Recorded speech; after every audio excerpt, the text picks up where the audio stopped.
Hello everyone, this is Erton and let's get started. The lesson for today is about empirical formula of a compound. And for this video, you should be able to first distinguish between an empirical formula and a molecular formula and find the empirical formula of the compound given data from which the mass of each element in a sample of a compound can be determined. Now, chemical formulas are obtained from experimental data collected in the laboratory. So this means that chemical formulas don't just come from memorization or guesswork. Scientists determine them through experiments conducted in the laboratory where they collect measurable data about substances. Chemical analysis can determine the percentage composition by mass of a compound. This gives us an idea that one important type of data from these experiments is the percentage composition by mass. This tells us how much of each element is present in a compound based on mass. This information is used to find the empirical formula, which means experimentally determined. So using the percentage composition of a compound, we can calculate the empirical formula. The word empirical reminds us that this formula is based on experimental results, not assumptions. Ethylene or C2H4 and propylene or C3H6 both have the same percentage composition by mass. They both contain 85.6% carbon and 14.4% hydrogen. So even though ethylene and propylene have different chemical formulas, they have exactly the same percentage composition by mass. The same for carbon and the same for hydrogen. This shows that different compounds can share the same mass composition. These compounds follow the general formula CnH2n, where n is an integer, and for ethylene, it's n is equal to 2, and for propylene, n is equal to 3. Both compounds, ethylene and propylene, belong to a whole series that follow the general formula CnH2n, where n is an integer. For ethylene, n is equal to 2, thus giving C2H4, while propylene, n is equal to 3, giving C3H6. The empirical formula for all compounds with this pattern is CH2, which shows the simplest whole number ratio of atoms. So when we reduce the subscripts in CnH2n, in C2H4, and C3H6 to their simplest ratio, we get CH2. This is the empirical formula, which shows the simplest whole number ratio of carbon to hydrogen in these compounds. An empirical formula may or may not be the same as the molecular formula of a compound. This means that an empirical formula only shows the simplest whole number ratio of atoms. Because of this, it does not always represent the actual molecular formula of a real compound.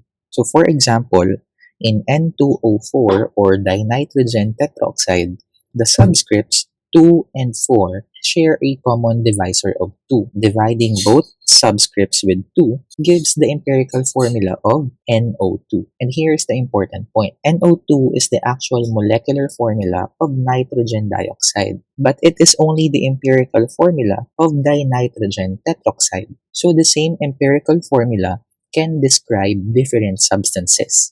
Let's apply the concept that we have discussed in sample exercise number 1. Write EF after each formula in the list here that is an empirical formula. Write the empirical formula after each compound whose formula is not already an empirical formula. So again, an empirical formula expresses the lowest whole number ratio of atoms of the elements in the compound. So for letter A, we have C4H10. 4 and 10 has a common divisor of 2. Therefore, we can simplify C4H10 as C2H5. Next, C2H6O. As we can see, the common divisor of 2, 6, and the 1 here is only 1. Therefore, we cannot simplify it further.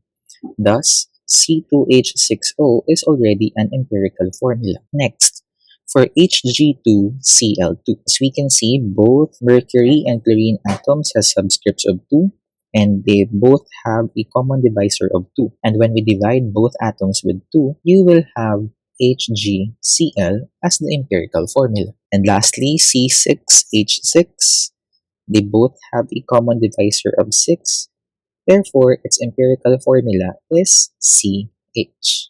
So to find the empirical formula of a compound, you must find the whole number ratio of atoms of the elements in the sample of a compound. When the numbers in the ratio are reduced to their lowest terms, that is when they have no common divisor, they are the subscripts in the empirical formula. The following procedure shows how this is done. We will use ethylene to show how to find the empirical formula of a compound from its percentage composition by mass. As noted, the compound is 85.6% carbon and 14.4% hydrogen. It is usually helpful in an empirical formula problem to organize the calculation in a table with the following headings. We have the element, the mass in grams, the amount in moles, the amount ratio or mole ratio, and lastly, our formula ratio. In step 1 of the procedure, if we think of percent as the number of grams of one element per 100 gram of the compound, then a 100 gram sample must contain 85.6 grams of carbon and 14.4 grams of hydrogen. From this, we can see that percentage composition by mass quantities represent the masses of each element in a 100 gram sample of the compound. These quantities complete the step 1 of the procedure. For step 2, we are now ready to find the number of moles of atom of each element. This is a one-step conversion between grams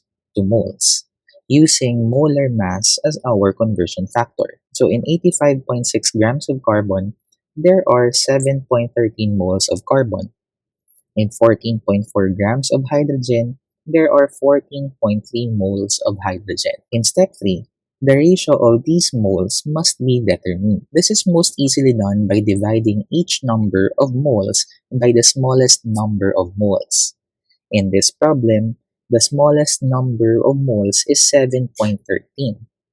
Thus, for carbon, we have 7.13 divided by 7.13, which is equal to 1. And for hydrogen, 14.3 divided by 7.13 is equal to 2.01. Now, to complete step 4, when we use amount ratio in formula, the numbers must be in integers. The numbers represents atoms, and a fraction of an atom does not exist. Accordingly, small round-offs may be necessary to compensate for experimental errors. In this problem, 1 is to 2.01 becomes 1 is to 2. Thus, we're done with step 4. And the last step, the step number 5, is to write the empirical formula. The formula ratio tells us that there is 1 carbon atom for every 2 hydrogen atoms. So the empirical formula of ethylene is CH2. Now let's try to answer the sample exercise number 2. A sample of pure compound is made up of 1.61 grams of phosphorus and 2.98 grams of fluorine. Find the empirical formula of the compound. Again, the goal of an empirical formula problem is to determine the ratio of atoms of the elements in the compound. The ratio of moles of atoms is the same as the ratio of atoms. So we need an amount in moles ratio expressed as lowest possible whole numbers. So let's prepare our table. So from the problem, we can see that the compound is made up of phosphorus, P, and fluorine, F. The mass of phosphorus is 1.61 grams, and the mass of fluorine is 2.98 grams. The next step is to convert the mass in grams into moles. So for 1.61 grams of phosphorus, we will multiply our conversion factor as 1 mole over 30.974 grams of phosphorus, and that is equal to 0.052 moles of phosphorus. On the other hand, 2.98 grams of fluorine multiplied by 1 mole over 18.998 grams of fluorine, that is equal to 0.157 moles of fluorine. Recalling that the amount ratio quantities are obtained by dividing each number of moles by the smallest number of moles, which is the phosphorus. So if we divide both numbers by 0.052, so if we divide both values by 0.052, we will get the amount ratio for phosphorus is 1 and the amount ratio for fluorine is 3.02. Now we can round off the amount ratio quantities to get the whole number formula ratios. The amount ratio for phosphorus will still be 1 and the amount ratio for fluorine will be 3. And we can interpret the formula ratio as the compound containing the ratio of phosphorus to fluorine with for every 1 atom of phosphorus, there are 3 atoms of fluorine. So therefore, the empirical formula for this compound is PF3. With regards to rounding off the amount ratio to formula ratio, if atom ratios are not close to whole numbers, just like for example 0.5, 0.25, 0.33, so on and so forth, we multiply both quantities by a small integer to get the formula ratio. Again, formula ratio must be in whole numbers. So typical examples are, if the amount ratio is 0.5 to 1, we multiply both sides by 2, then we get 1 is to 2. If we have 0.33 to 1, we multiply both sides by 3, we get the formula ratio 1 is to 3. And we have 0.25 to 1, we multiply both sides by 4, then we'll get the formula ratio as 1 is to 4. Slight differences from these exact values are normal, and they are expected in calculations. Let's apply that idea in this example number 3. The mass of a piece of iron is 1.62 grams. If the iron is exposed to oxygen under conditions in which oxygen combines with all of the iron to form a pure oxide of iron, the final mass increases to 2.31 grams. Find the empirical formula of the compound. So again, we must think that we need to know the masses of the elements in the compound, and those are not directly given in the problem statement. This time, you must determine one mass from the data. The number of grams of iron in the final compound is the same as the number of grams from the start. The rest is just oxygen. How many grams of oxygen combined with 1.62 grams of iron if the iron oxide produced has a mass of 2.31 grams? So to answer this, the mass of iron oxide, which is 2.31 grams, is equal to the sum of the mass of iron, which is 1.62 grams, plus the mass of oxygen. And to get the mass of oxygen, all we have to do is to subtract 1.62 grams from 2.31 grams. And the answer is 0.69 grams of oxygen. Now let's solve for the empirical formula of the compound. As we know, the elements present in the compound are iron and oxygen. The mass of iron is 1.62 grams. On the other hand, the mass of oxygen is 0.69 grams. Now let's convert the grams of element to its moles. So 1.62 grams of iron multiplied by the conversion factor, which is the molar mass. And in 1 mole of iron, it weighs 55.845 grams, which is equal to 0.029 moles of iron. On the other hand, for oxygen, 0.69 grams of oxygen multiplied by the conversion factor, which is the molar mass, wherein 1 mole of oxygen weighs 15.999 grams.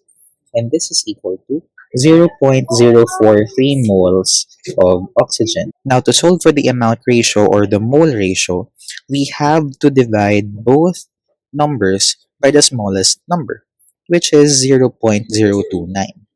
So dividing both sides by 0.029, our amount ratio is 1 is to 1.48 or 1.5. Now, as we can see here, the numbers in the amount ratio column are not both integers or very close to integers because you have that 1.5, but they can be changed to integers and kept in the same ratio by multiplying both of them by the same small integer. So if you multiply both numbers by 2, the resulting formula ratio is 2 is to 3. Since The ratio of iron to oxygen is 2 is to 3. Therefore, the empirical formula of iron oxide is Fe2O3.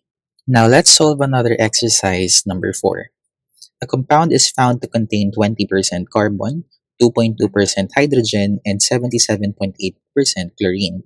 Determine the empirical formula of the compound. So before we answer this, we must understand that when percentage composition by mass is given, we will assume 100 gram of the compound. This makes the percentages the same as the masses in a 100-gram sample.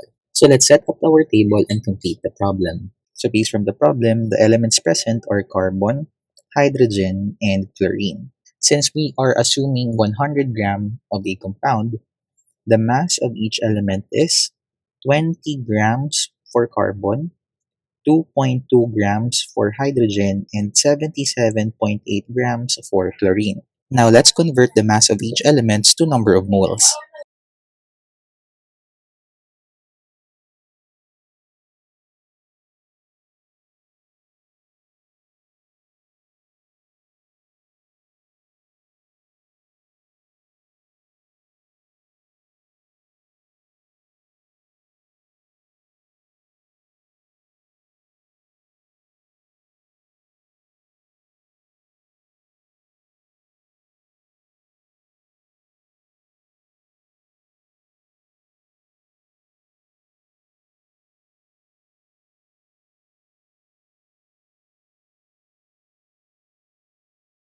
So the answers are 1.67 moles of carbon, 2.18 moles of hydrogen, and 2.19 moles of chlorine. The next step is to figure out what is the amount ratio. And we can get the amount ratio of the elements by dividing each mole numbers by the smallest mole number, which is 1.67. And dividing each mole number by 1.67, the answer is going to be for carbon, it is 1. For hydrogen, it's 1.3. And for chlorine, it's 1.3 as well. As we can see, we have this decimal which is zero point 0.3. And we cannot round it off simply into 1 or 2. Therefore, we are going to multiply it with a multiplier to make it a whole number for our formula ratio. And we're going to use 3. So, multiplying each number in the amount ratio by 3, our formula ratio is going to be 3 for carbon, 4 for hydrogen, and 4 for chlorine. So, therefore, the ratio of carbon to hydrogen to chlorine is 3 is to 4 is to 4.